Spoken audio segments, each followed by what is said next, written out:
디디의 한국어 팟캐스트. 안녕하세요. 디디의 한국어 팟캐스트에 오신 여러분 반갑습니다. 오늘은 2023년 12월 22일 금요일입니다. 여러분 연말이에요. 연말. 한 해가 거의 다 끝나가는데요. 한 해 마무리 잘 하고 계신가요? 연말이 되면 이런 생각을 자주 하게 되는 것 같아요. 2023년 올해 크게 한 것도 없는 것 같은데 벌써 1년이 지났네. 나는 올해 한 해 동안 뭘 했지? 뭘 이뤘지? 이런 생각이 자주 드는 것 같은데 여러분 크게 한 것이 없다고 해도 크게 해낸 것이 없다고 해도 1년은 365일입니다. 그 긴 시간 동안 그게 좋았던 날이든 힘들었던 날이든 기뻤던 날이든 슬펐던 날이든 이런저런 날들을 365일 동안 잘 살아낸 것만으로도 대단한 겁니다. 2024년이 이제 오기까지 일주일 정도 남았는데요. 다시 돌아오지 않을 2023년입니다. 여러분들도 가족들이랑 모여서 맛있는 밥을 같이 먹는다거나 바빠서 보지 못했던 친구들이랑 시간을 보낸다거나 보고 싶었던 넷플릭스 시리즈 하루 종일 본다거나 하면서 모두 따뜻한 연말 보내고 계시길 바라면서 디디의 한국어 팟캐스트 시작해 보겠습니다. 네, 저번 주에 저는 자막도 없고 편집도 없는 팟캐스트 챌린지를 해봤는데 여러분들 모두 편집 없이 자연스럽게 하는 그 팟캐스트를 좋아해 주신 것 같았어요. 하지만 자막은 그래도 원하시는 분들이 많이 있으신 것 같아서 최대한 제가 영어 자막만이라도 준비할 수 있도록 노력해 보겠습니다. 디디 화이팅! 제가 이번 팟캐스트부터는 새로운 코너를 하나 준비해 봤습니다. 디디한테 여러분들의 사연을 들려줬으면 하는 코너입니다. 제가 디디의 한국어 공부방이라는 디스코드 채널을 하나 만들었는데요. 거기에 사연방이라는 채널이 있습니다. 거기서 여러분들에게 있었던 일 아니면 한국에 대해서, 한국어에 대해서 궁금한 점을 남겨주시면 제가 그 사연을 저 팟캐스트에서 소개해드리고 코멘트를 해드리는 그런 코너가 되겠습니다. 네. 혹시 관심 있으신 분들은 제가 디스코드 채팅방 이 팟캐스트 아래에 링크 걸어둘 테니까 많이 참여해 주시면 감사하겠습니다. 제 팟캐스트 에피소드가 길어질 것 같으면 사연을 하나 정도 소개해 드리려고 하고 짧아질 것 같으면 2개 정도 소개해 보려고 하는데요. 오늘은 첫 번째 날이니까 사연 2개 소개해 보려고 합니다. 네, 그럼 첫 번째 사연인데요. 닉네임 마슈님께서 사연 남겨주셨습니다. 마슈님은 일본 홋카이도 삿포로라는 도시에서 살고 계신다고 해요. 삿포로는 눈이 정말 많이 내리는 도시로 유명한 걸로 알고 있는데 지금도 눈이 많이 와 있는지 궁금하네요. 네, 사연은 어머나 라는 제목의 사연입니다. 요즘 한 가지 깨달은 것이 있어서 공유하고 싶습니다. 얼마 전에 다른 분의 방송에서 떡볶이 그리고 돋보기 이 2가지의 발음이 비슷해서인지 일본인의 주문을 듣고 돋보기로 들리는 장면이 있었다고 합니다. 일본에서는 지금도 한국 붐 같은 분위기가 계속되고 있고 여러 식품 회사나 마켓에서 코리아 페어라는 제목으로 행사를 열기도 하는데 일본인들이 일본인을 대상으로 한 표기, 일본인을 대상으로 적은 글씨에서 떡볶이가 아니라 돋보기라는 발음만 사용하고 있더라고요. 저는 한국어를 공부하기 시작하고 나서 이게 떡볶이구나 라는 것을 알게 되었습니다. 그래서 한국어를 공부하지 않은 일본인이 갑자기 돋보기라고 웃으면서 외칠지도 모르지만 그것은 그들이 미쳐서 그런 것이 아니라는 것만 알아주셨으면 좋겠어요. 라는 사연이었습니다. 떡볶이라는 그 발음이 굉장히 어려워서 아마 돋보기라고 발음하게 된 것 같아요. 상관은 없지만 문제가 돋보기라는 게 또 다른 단어로 있어요. 그 물건을 크게 보기 위한 도구, 그걸 돋보기라고 하죠. 좀 나이가 많은 사람들이 책 읽을 때 쓰는 안경도 돋보기 안경이라고 부르는데 돋보기 주세요라고 하면은 그게 헷갈릴 수가 있잖아요. 근데 이렇게 발음 때문에 다른 나라에서 이름이 바뀌어버린 음식은 꽤 많을 거라고 생각을 해요.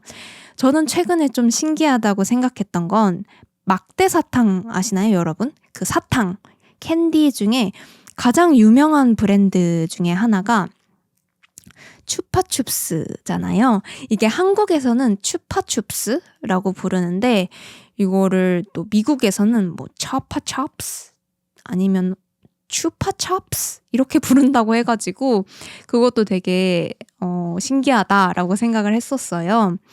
근데 이 떡볶이는 특히 그 이런 된소리 발음이 들어가서 쌍자음 끄뜨뿌스쯔 이런 발음이 들어가서 발음이 어렵게 느껴지는 것 같아요.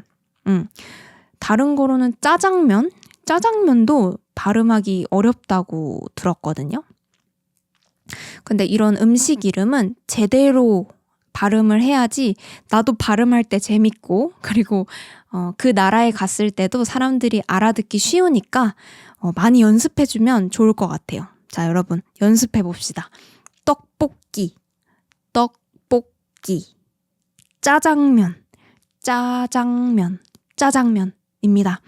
많이 연습해 주시고 한국 왔을 때 정확하게 떡볶이 하나 주세요. 짜장면 한 그릇 주세요. 이렇게 주문해보면 좋을 것 같습니다. 언어마다 이렇게 다양하게 부르는 이름이 있다는 걸 보면 또 재밌기도 하잖아요. 그래서 이런 게 언어를 공부할 때 재밌는 포인트가 되는 것 같기도 합니다. 마슈님 사연 감사합니다. 두 번째 사연 읽어보겠습니다. 닉네임 파라흐 님입니다. 살고 있는 국가는 이집트 카이로라는 곳에 살고 계신다고 하네요. 사연 내용, 나이 차이에 대한 사연을 보내주셨어요. 처음 한국 문화를 배우기 시작했을 때 한국 문화는 이집트 문화와 정말 다르기 때문에 충격적인 것들이 많았습니다. 하지만 저에게 가장 충격적이거나 조금 이상하다라고 생각했던 것은 사람들이 한국어의 나이 차이를 어떻게 다루느냐 하는 것입니다. 이전에 팟캐스트 에피소드 중에 하나에서 이런 주제에 대해서 말씀해 주셨지만 어르신들에게 정중하게 말씀드리기 전에 친구들끼리 친구가 되는 문제에 관해서는 한국인들이 자기보다 어리거나 나이가 많은 사람들이랑 친구가 되는 거를 어려워한다고 생각합니다. 그들은 아마도 같은 나이의 사람들이랑 친구가 될 것입니다. 하지만 깊게 생각해 보니까 그거는 존댓말 때문일 수도 있겠다라는 생각이 들었고 같은 나이대의 사람과 대화할 때 더 편하게 이야기할 수 있겠다라는 생각이 들었어요. 하지만 저는 솔직히 나이가 같지 않다는 이유로 좋은 우정의 기회, 친구가 될 수 있는 좋은 기회를 잃을 수도 있다고 생각해요. 이집트에서는 나이 차이에 대해서 전혀 신경 쓰지 않기 때문에 한국 문화를 배우기 전까지는 그런 생각을 해본 적이 없어요. 그래서 디디님의 의견을 듣고 싶습니다. 네, 파라은님 감사합니다. 네, 제가 저번에 반말 존댓말 팟캐스트에서 한번 얘기한 적이 있는데 나보다 나이가 많은 사람한테 예의 바르게 대하면서 일어나는 문제들에 대해서 한번 소개를 해드린 적이 있었죠. 근데 한국에도 다양한 사람이 있어서 나이 차이, 나보다 나이가 많거나 적거나 그런 거에 관계없이 상관없이 다 친하게 지내는 사람들도 있어요. 근데 그거를 상대방이 괜찮다라고 생각을 하면은 둘 다 친하게 지낼 수 있지만 아무래도 이 나이 차이에 대한 문화가 있다 보니까 한쪽은 좀 불편하게 생각하는 그런 경우도 있는 것 같아요. 예를 들면 나보다 어린 사람이 야 이거 좀 해줘 이렇게 얘기를 했을 때 나이가 많은 쪽은 뭐야, 내가 친구인 줄 아나? 내가 너보다 나이가 많은데 나를 친구라고 생각하나? 라고 얘기하는 것도 많이 들을 수 있어요. 그래서 진짜 친구가 되려면 친구 사이에는 위아래가 없어야 되잖아요. 그냥 같은 위치에서 자유롭게 얘기를 할 수 있는 게 친구 사이이지 않나라는 생각이 들지만, 아무래도 한국은 나보다 나이가 많은 친구한테는 조금 조심해서 이야기를 한다거나 하는 게 있으니까, 파라오님께서 얘기해 주셨던 것처럼 좋은 친구를 만들 수 있는 기회가 적을 수도 있을 것 같아요. 근데 이거는 한국 전체적인 문화이다 보니까 뭐 혼자서 바꿔나갈 수 있는 그런 문화는 아닌 것 같고, 이게 정말 문제다라고 생각하는 한국인도 그렇게 많이 없을 것 같아요. 그냥 자연스럽게 다들 생각하고 있는 거라서. 그렇기 때문에 다양한 나이대의 친구를 만나고 싶은 사람은 외국에 나가서 친구를 찾아보는 방법도 있으니까, 저도 다른 나라의 외국인 친구들은 좀 나이대가 다양한 편인데요. 이렇게 제 팟캐스트를 듣고 계신 외국에 있는 많은 분들도 언젠가 저랑 만나게 된다면 저랑 나이가 다르더라도 좋은 친구가 될 수 있었으면 좋겠습니다. 네, 파라님, 마시님, 오늘 사연 감사합니다. 아직 본격적인 주제에 대해서 얘기를 못했는데 이제 본격적으로 오늘의 에피소드 소개해 보도록 하겠습니다. 팟캐스트 길이가 점점 길어지고 있는데 여러분 괜찮으신가요? 네, 오늘의 주제는 한국의 겨울이에요. 겨울. 한국에는 봄, 여름, 가을, 겨울 이 4계절이 정말 뚜렷하게 있어요. 4계절이 분명하게 있는 나라입니다. 한국은 좀 지역마다 다르긴 하지만 보통 11월 말에서 11월 말 그리고 2월 말까지 겨울이라고 부릅니다. 4계절이 없는 나라도 많죠. 그냥 항상 더워서 눈을 볼 수가 없는 나라들도 있을 거고, 항상 추워서 반팔을 입을 수 없는 나라들도 있을 것 같아요. 또 4계절이 한국처럼 있는 나라도 많을 것 같은데, 한국의 4계절 중에 겨울은 어떤 모습일까에 대해서 다양하게 이야기해 보려고 합니다. 그럼 바로 시작해 보겠습니다.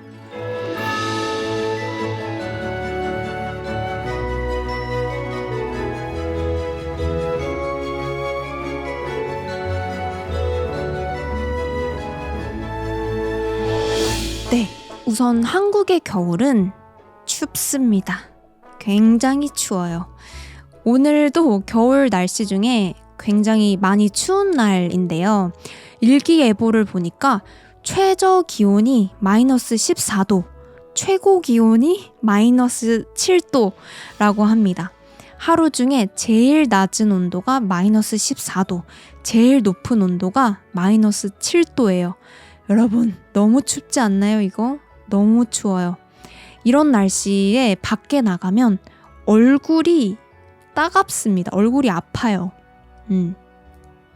한국 사람들은 겨울에 롱패딩이라는 옷을 많이 입는데요. 긴 패딩이에요. 그 롱패딩이라는 갑옷을 입고 나가는데, 갑옷은 전쟁할 때 왜 그 보호하기 위해서 입는 옷을 갑옷이라고 말하는데, 한국에서는 겨울이 거의 전쟁이에요. 너무너무 춥기 때문에 이 롱패딩이라는 갑옷을 입고 많이 나가요. 그래서 몸은 따뜻해요. 이렇게 옷을 따뜻하게 입으면 몸은 따뜻하지만 얼굴은 어떻게 할 수가 없단 말이죠. 얼굴은 피부 그대로 차가운 바람을 맞기 때문에 얼굴이 굉장히 따가운 그런 느낌이 있습니다. 특히 저는 수족냉증이라고 해서 손이랑 발이 차가운 그런 증상이 있어요. 저는 여름에도 에어컨 바람이 좀 에어컨이 센 곳에 가면은 손이랑 발이 엄청 차가워지거든요. 그래서 이런 겨울에는 제 손이 너무너무너무 차가워서 퉁퉁 부어요. 붓는다는 거는 손의 크기가 한 2배 정도로 커집니다. 추워서. 그래서 저는 수족냉증도 있고 추운 것도 싫어하고 추위를 굉장히 많이 타기 때문에 추위를 쉽게 느끼기 때문에 저한테는 겨울이라는 계절이 그렇게 반갑지는 않습니다. 그렇게 좋아하는 계절은 아니에요. 겨울은 해도 굉장히 늦게 떠요. 아침이 굉장히 늦게 옵니다. 한 7시, 8시쯤에 해가 뜨기 시작해서 해가 없어지는 것도 굉장히 빨리 없어져요. 한 5시, 오후 5시에서 5시 반쯤 되면은 이제 밖이 깜깜해지기 시작해요. 그래서 겨울은 낮의 길이가 가장 짧은 계절이라고도 해요. 요즘 특히 아침에 일어나는 게 너무 힘들더라고요. 근데 이게 이 낮의 길이가 짧기 때문에 그런 것 같기도 해요. 왜냐면 아침이 됐는데도 깜깜하니까 아침에 일어나기가 너무 힘들어요. 왜 겨울 되면은 동물들도 겨울잠을 자잖아요. 동굴 같은 곳에 들어가서 토끼, 곰 이런 동물들은 잠을 잔단 말이죠. 저는 가끔 사람들도 겨울잠이 필요한 거 아닐까라는 생각이 들기도 합니다. 혹시 여러분 한국의 겨울 사진 보신 적 있나요? 겨울에 찍은 한국 사진. 그런 거를 보면은 하늘이 굉장히 파래요. 그리고 햇빛도 굉장히 밝아서 엄청 깨끗하고 예뻐 보이거든요. 그래서 한국을 잘 모르는 나라 사람들은 이런 사진만 보고 한국은 겨울에도 따뜻한 나라이구나 라고 생각하는 사람들이 많다고 하더라고요. 말도 안 되죠. 한국 겨울에 너무너무 추운데 이게 왜 그러냐면 겨울에는 태양이 조금 낮게 뜬다고 해요. 태양이 땅이랑 가깝게 뜬다고 해서 햇빛이 굉장히 밝고 굉장히 화창해 보이는 그런 모습을 볼 수 있다고 하는데요. 그리고 또 건조하고 비도 많이 안 와서 사진을 찍으면 잘 나옵니다. 이렇게 햇빛이 잘 들어와서 한국에는 비닐하우스라는 게 있어요. 이게 어떤 거냐면 겨울에는 추우니까 과일이나 채소를 키우기가 힘들잖아요. 그래서 어떻게 키우냐면 이 비닐하우스라는 곳에서 과일, 채소를 키웁니다. 이거는 투명한 색깔이 없는 비닐로 만들어진 집 같은 곳이에요. 투명하기 때문에 햇빛이 아주 잘 들어오고 차가운 바람은 다 막아줍니다. 그래서 이 비닐하우스에 들어가 보면 굉장히 따뜻해요. 엄청 따뜻해요. 그래서 과일, 야채를 그 안에서 키우는데 이 야채들이 햇빛을 엄청 잘 받고 그래서 엄청 달고 맛있어요. 네. 그래서 한국에서 겨울에 먹는 대표 과일이 딸기하고 귤인데요. 한국 딸기랑 귤 혹시 드셔보셨나요? 여러분, 한국 딸기랑 귤은 진짜 맛있어요. 제가 제일 좋아하는 과일이 딸기인데요. 제일 좋아하는 과일도 아니고 제일 좋아하는 음식이 딸기일 정도로 딸기를 정말 좋아해요. 저는 겨울만 되면은 거의 매일 딸기를 먹어서 저희 오빠는 며칠 전에 저한테 이렇게 얘기하더라고요. 너는 보다 보면은 딸기로 움직이는 사람 같아. 딸기로 겨울을 나는 것 같아. 라고 말을 했어요. 겨울을 난다, 겨울나기라는 거는 추운 겨울을 이겨내고 잘 보낸다라는 뜻인데요. 왜 자동차가 기름을 먹고 움직이잖아요. 가솔린, 기름을 연료로 움직이는 것처럼 저는 딸기를 먹으면서 겨울을 열심히 살아가는 것 같다라고 느낄 정도로 딸기를 많이 먹는다고 그랬어요. 근데 여러분들 진짜 한국 딸기 먹어보시면 이래서 디디가 맛있다고 했구나 하고 생각하실 거예요. 굉장히 달고 맛있습니다. 겨울 음식, 한국의 겨울 음식은 이런 과일 말고도 또 다양하게 있는데요. 겨울 음식 하면 길거리 음식이 제일 먼저 떠오르는 것 같아요. 한국 겨울 음식 하면은 그 따뜻한 따끈따끈한 붕어빵이랑 호빵, 군고구마, 그리고 오뎅, 어묵 이런 것들이 먼저 생각이 납니다. 이렇게 겨울에 일하고 아니면 학교 갔다가 집으로 돌아가는 길에 포장마차들이 보여요. 포장마차는 천막으로 만들어진 간단한 작은 음식점 같은 느낌이에요. 집으로 가다가 이런 포장마차를 보고 그 안에서 파는 붕어빵을 보면은 럭키 이런 느낌이 듭니다. 그래서 한 2,000원 정도면 붕어빵 3개 정도 살 수 있어요. 그래서 그 붕어빵을 따끈따끈한 붕어빵을 이렇게 품에 안고 집으로 따뜻하다 이러면서 집으로 돌아가면 굉장히 기분이 좋습니다. 그리고 오뎅도 어디서 많이 먹을 수 있냐면 지하철 기다릴 때 오뎅을 많이 먹어요. 지하철역에 가보면 오뎅을 팔고 있는 분식집들이 있거든요. 지하철 시간이 아직 많이 남았다. 그러면 그런 오뎅을 하나 사 먹는 게 또 하나의 재미입니다. 그 따뜻한 오뎅 국물이랑 오뎅을 이렇게 먹으면 잠깐 따뜻해지면서 맛도 있고 심심하지 않게 지하철을 기다릴 수 있어요. 겨울에는 붕어빵, 호빵, 군고구마처럼 달콤한 음식을 많이 먹는데 이거는 달콤한 음식들이 단 음식들이 칼로리가 굉장히 높잖아요. 그래서 이게 추위를 이겨내는데 도움이 된다고 합니다. 그래서 이런 달콤한 음식을 많이 먹는 것 같아요. 그리고 겨울에는 음식이 신선해요. 잘 쉽게 상하지 않기 때문에 음식들이 굉장히 신선합니다. 그래서 겨울에는 조개 아니면 생선을 회로, 날것으로 먹기 좋은 계절이라고 생각되기도 해요. 이번 겨울에는 바닷가에 놀러가서 조개구이 한번 먹고 싶은데 먹을 수 있을지 모르겠네요. 이런 맛있는 음식들 이야기 들으면 겨울에 한국 꼭 한번 놀러와 보고 싶지 않나요? 여러분, 한국 겨울에 놀러 오게 된다면 꼭 이 음식 다 드셔주세요. 딸기, 귤, 붕어빵, 호빵, 군고구마, 오뎅, 그리고 신선한 회 다 드셔주시길 바랍니다. 이렇게 정말 추운 겨울, 춥지만 맛있는 음식도 있고요.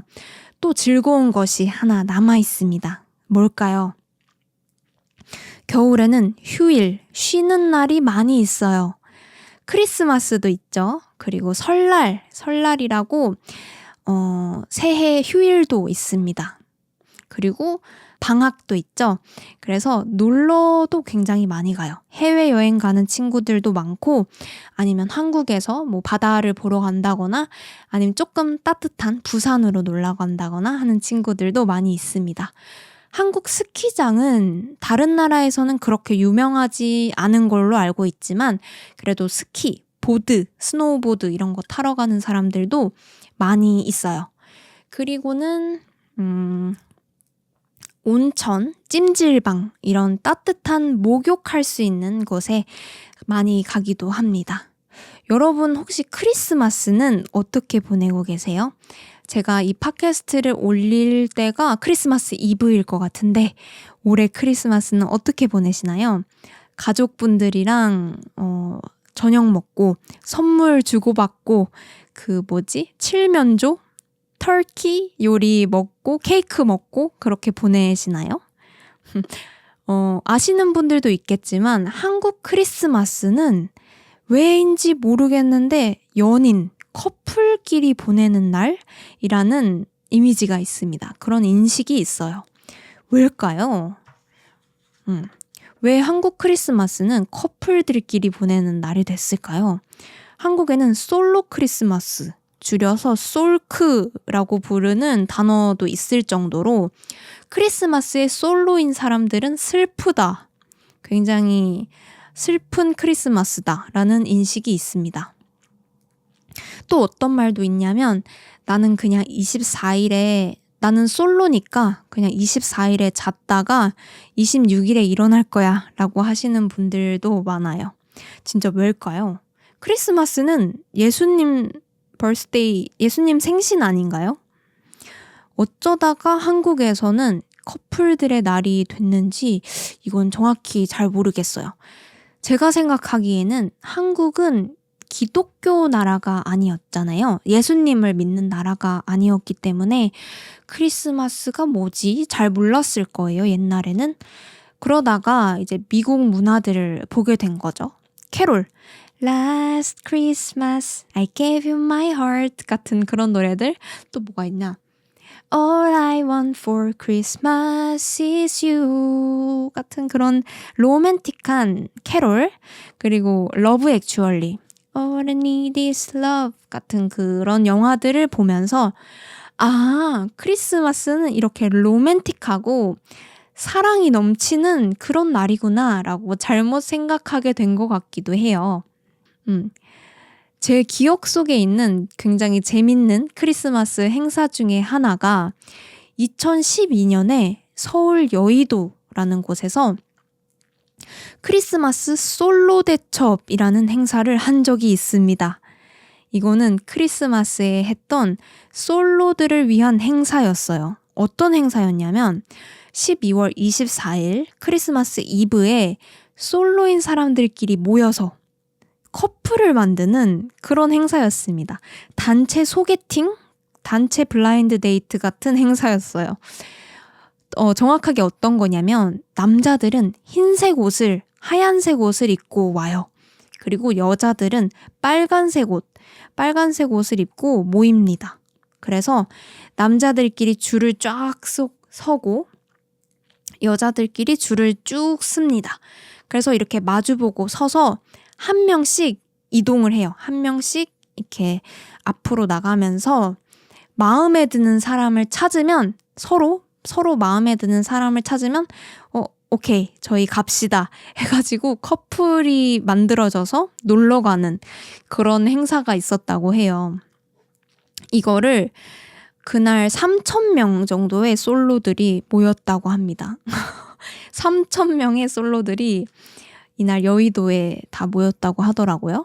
근데 이 이벤트는 결론은 굉장히 대실패했던 이벤트였습니다. 왜냐면 여러 가지 문제가 있긴 했는데 가장 큰 문제가 여자들이 많이 없었어요. 참가한 사람 중에 대부분이 남자, 그런데 여자들이 많이 없어서 커플이 될 수가 없었다고 합니다.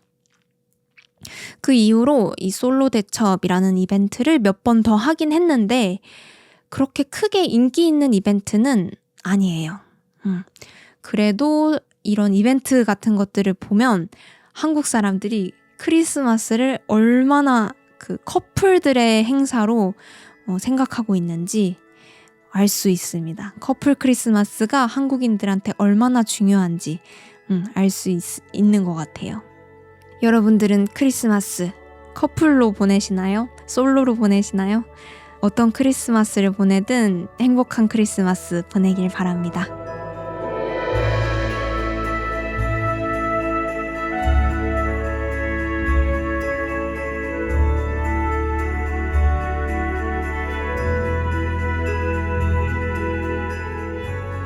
한국은 아시아 나라들 중에 특이하게 크리스마스가 공휴일, 쉬는 날인 나라라고 해요. 여러분들의 나라는 어떤가요? 크리스마스에 다들 일하시나요? 학교 가시나요? 아니면 한국처럼 쉬시나요? 일을 하던 쉬던 즐거운 크리스마스, 메리 크리스마스 보내고 계시길 바라며 오늘의 팟캐스트는 여기까지 하도록 하겠습니다.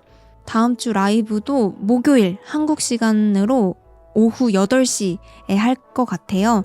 다음 주 라이브에서는 토픽 문제들을 한번 풀어보면 어떨까 생각하고 있는데 관심 있으신 분들은 다음 주 라이브도 많이 놀러와 주시면 감사하겠습니다. 네, 오늘도 디디의 한국어 팟캐스트 들어주셔서 감사하고 저는 다음 주 라이브 그리고 다음 주 마지막 2023년 마지막 팟캐스트 에피소드로 또 돌아오도록 하겠습니다. 그럼 모두 좋은 하루 좋은 밤 보내세요. 안녕.